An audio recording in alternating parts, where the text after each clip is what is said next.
интернет тарады. Бүт Кыргызстан боюнча ар бир айыл аймактарга жетти.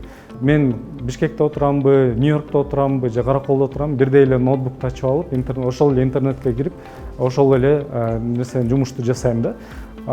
Ошондой эле маяна табасың да. Мен да Борбордо иштеп жашап жүрүп, анан кийин 2012-жылы келгем Караколго. Жүздөн ашык. Бул жерде 2 мурпай жол болду. Негизги багыт ошол окутуп баштаганыбыз фронт-энд багытында окутабыз. Бул сайт жасаганды үйрөнүшөт. Ошо нөлдөн баштап, эң башынан баштап окутабыз. 6 бала менен эле баштаганбыз биринчи жылы. Экинчи жылы 18 бала, анан ошентип отуруп азыр 30-35 балага жетип калдык бир жылда. Бизде көбүнчөсү ошо мектеп окуучунун баягы 9, 10, 11 класстардын окуучулары болот. Анан студенттер да бар. Анан ошо 25-30 жаштагылар да бар. Бирок алар кичине азыраак, бир 10-15% түзөт. Бирок алар дагы бар. Мисалы, былтыр бир эжекебиз 40 плюс деп коеюнчу, ошондой жаштагы эжелерибиз бар болчу. Алар 30 плюс дегендер да бар. Алар келип окушат.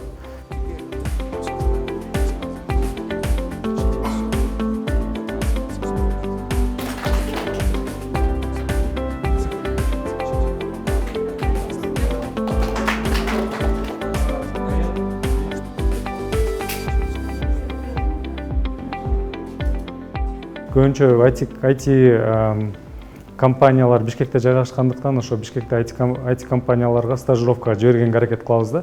Биздин балдар ошол 2-3 ай стажировкадан өтүп, кийин ошол компанияларга иштеп кирет, жумушка киришип. Негизи баштаганда эле мындай $200-300 башталат, айлыгы жакшы да. Анан ошентип 2 жылда $1000 жетиши мүмкүн, 3 жылда $2000-3000 өйдө тапташтырышат да.